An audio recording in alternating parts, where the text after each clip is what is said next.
আসসালামু আলাইকুম ওরহমতুল্লাহি ওবরকাতুহু।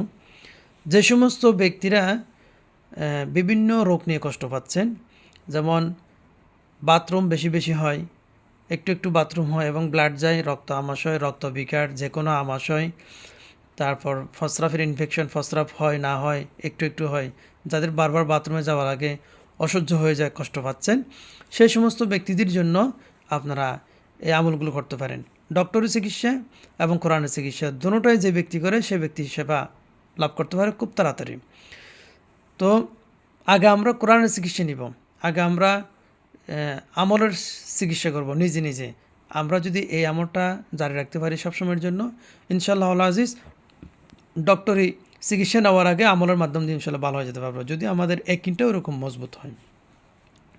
যখন 5 ওয়াক্ত আজান শুনবেন, আজানের জবাব দিবেন এবং আজানের জবাব দেওয়ার পর আমরা যে মোনাজাত করি আজানের জন্য, ওই মোনাজাত করার সময় আজানের দোয়া পড়ার পর তারপর আপনাদের যে সমস্যা যেটা সেটা নিয়ে তখন দোয়া করবেন। হোক রিজিক বৃদ্ধির জন্য, পারিবারিক শান্তির জন্য, মানুষের শান্তির জন্য, যে কোনো দোয়া করবেন আজানের দোয়া পড়ার পর, ওই দোয়া কবুল। ওই সময় আপনি আপনার শারীরিক অসুস্থতার জন্য দোয়া করবেন, ওই দোয়া কবুল। এটার পরে যখন নামাজের জন্য অজু করবেন, অজু করার সময় যখন মাথা মাসে করে ফেলবেন, মাথা মাসে করার পর ফা না ধুয়ে দাঁড়িয়ে যাবেন। যদি দাঁড়িয়ে থাকেন তো দাঁড়িয়ে থাকা অবস্থায়, অথবা বসা থাকলে বসা থেকে দাঁড়িয়ে যাবেন। দাঁড়িয়ে আপনার মনে মনে নিয়ত করবেন যেটা সমস্যা সেটার জন্য।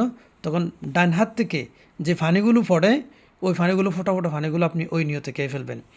এইভাবে আপনি বেশ কয়েকদিন করলে আপনি ওই রোগ থেকে, কঠিন মুসিবত থেকে আপনি শেফা পাবেন। সুবহানাল্লাহি ওয়া বিহামদিহি সুবহানাল্লাহিল আযীম। যদি আমরা এটা একিনের সাথে, বিশ্বাসের সাথে, যদি আল্লাহ তাআলা এটা করলে শেফা দিবে, ওরকম নিয়ত করে যদি আমরা এটা করি, আর যদি কোনো অজুহাত থাকে হবে কি না হবে না এ ধরনের কোনো মন্তব্য করলে, তাহলে ওই রোগের জন্য শেফা আল্লাহ দিতেও পারে, নাও দিতে পারে, আল্লাহু আলেম। তবে কোনো ধরনের অজুহাত ছাড়াই, কোনো ধরনের ভুল মন্তব্য ছাড়াই আমরা এটা আমল করবো, ইনশাআল্লাহ আজিজ, অবশ্যই ভালো হতে পারবো।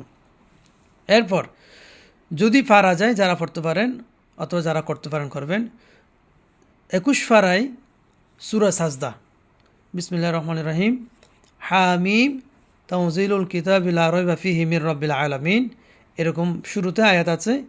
এই সূরাটা 21 পারায় সূরা সাজদা, এটা পড়া ফানিতে পড়ে যদি যে রোগের জন্য হোক, যেটার জন্য হোক, যদি এই ফানি ফাড়াগুলো খাইতে পারেন নিয়মিত, ইনশাআল্লাহ আজিজ, আপনারা সবাই উপকৃত হতে পারবেন। বিভিন্ন কঠিন রোগ থেকে, পেটের, শারীরিক সমস্ত রোগ থেকে শেফা পাবেন।